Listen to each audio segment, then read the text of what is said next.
North Woods are an ideal laboratory for studying black bears close up before they emerge from their winter dens.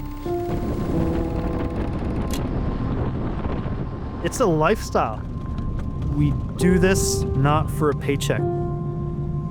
We're doing it because it's like, there's no better job. This is as good as it gets. At some point, it becomes so routine that you forget how unique it is and how fortunate you are to get to experience this type of work. There are 10,000 black bears in Maine. 1,200 are killed by hunters every year. While the bear population is not in danger, this long-term study will help determine if the bears can continue to sustain that kill. To me, there's nothing like a bear. They're just special.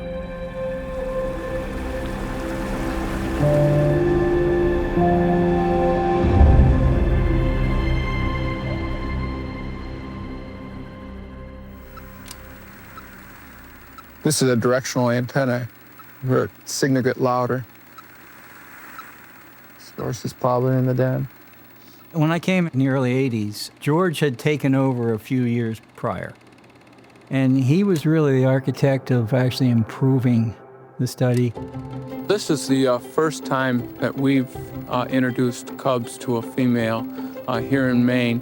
We felt that we had a pretty good chance of success, but we didn't know until we tried it. When I first came on, they didn't have a whole lot of data. I knew we could catch more bears and have a bigger sample size. George was able to gain the funding for it to improve the equipment we had. After her physical is completed, her radio collar is replaced.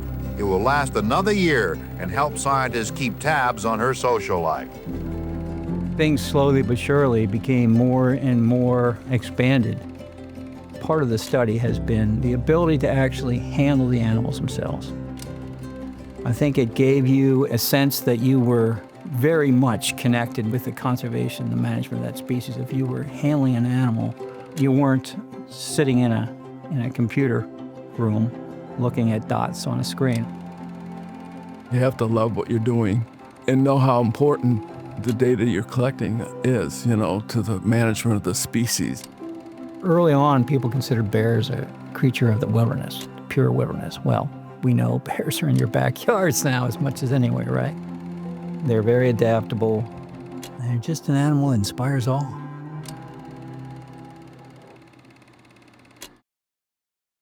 We've had many, many folks come through the program.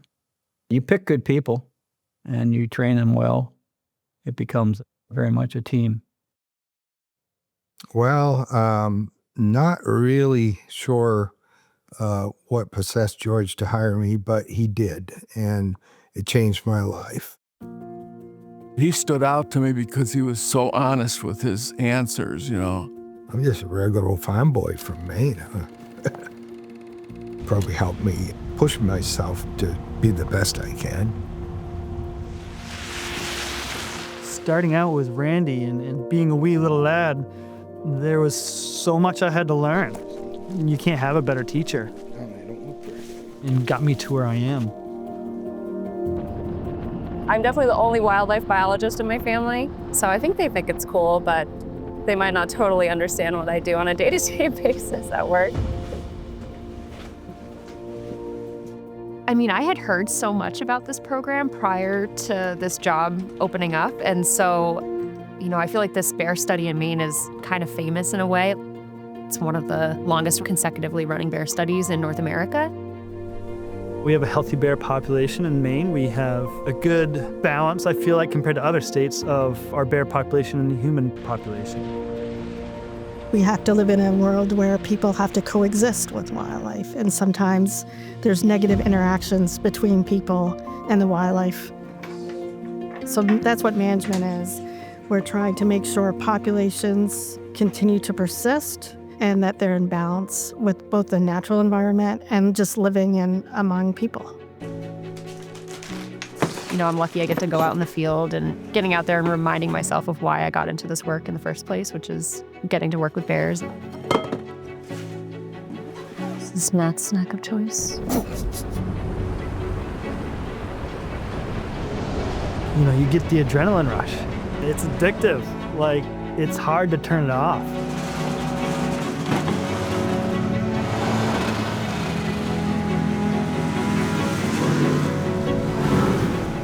One of the things that's intangible is someone who has good woodsmanship.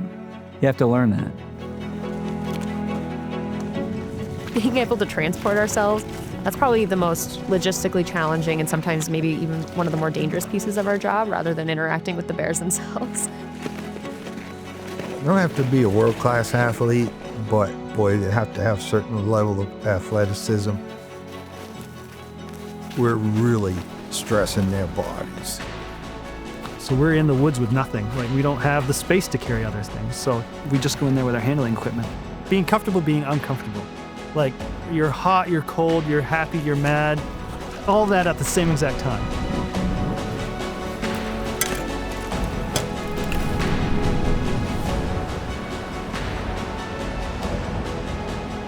It's really enjoyable because that's one of the few moments where, I can't get emails on my phone and I can't get all phone calls and text messages. And so it's really nice to be out in really remote parts of the state and just to see the wildest parts of Maine.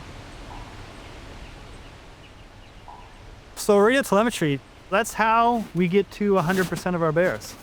So we've used VHF radio collars since 1975 that give off a radio signal that we can use our telemetry to get us close to the bear.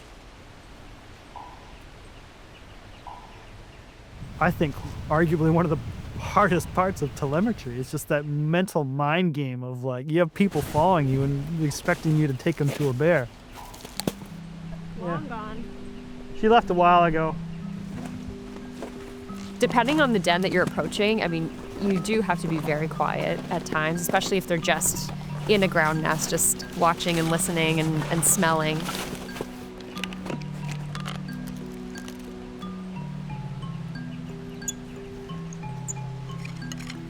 We have 1 or 2 people approach the den with the syringe pole with the drugs on the end. And then we have 2 technicians who have dart rifles in case a bear were to run. They're scared of you. Mostly they're gonna pose and they're gonna bluff. But somewhere out there is a bear with a screw loose. It can happen. It's a numbers game. So that's always in the back of your head.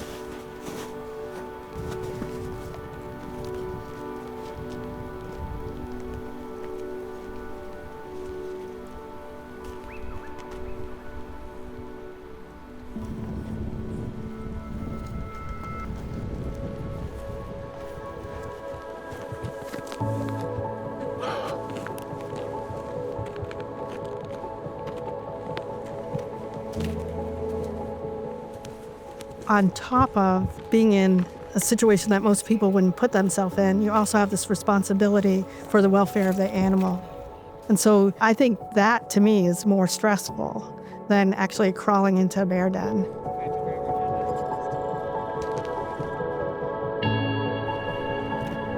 We'll pull the cubs out and start taking measurements on them and collect all sorts of morphological measurements. 7.2. Body size, length, width.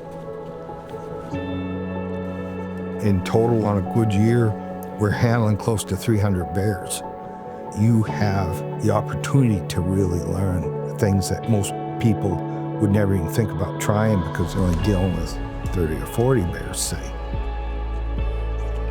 In the back of your head, you know that what you're doing is helping us manage bears properly in the state of Maine.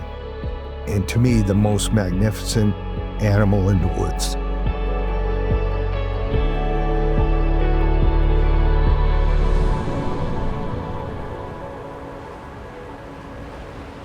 This study has been going on for 50 years now, and the data that we've collected over that time in a very consistent way gives us such a window into how the bear population has been doing. And so being able to collect data into the future on how the population is doing, what's the size of the population, where is it located, distributed across the landscape, helps us make decisions to manage the population to keep it at such a stable level so that generations from now, people can still go out into the Maine woods and see a black bear, go out into the Maine woods and go hunting and have all these different experiences that we're able to have now.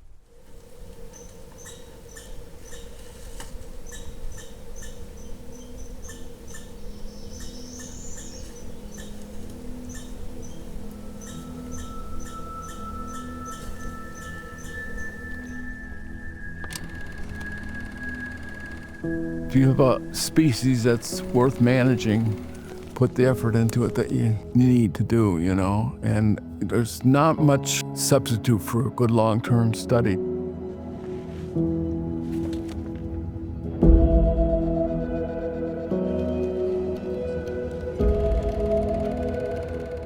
It's all about a lot of good people wanting to do good work and wanting to do that good work for the benefit of a really phenomenal species.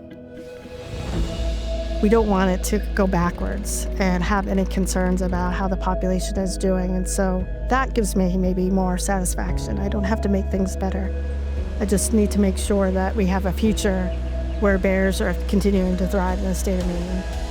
You'd think, well, you've handled all these bears, you've done this for all these years, it must get old and get boring. It never gets old, never gets boring. It's really cool. The biologists declare them healthy. Still, we have a lot to learn about bears, and going to where the bears are is the only way to do it.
I can't be serious about anything.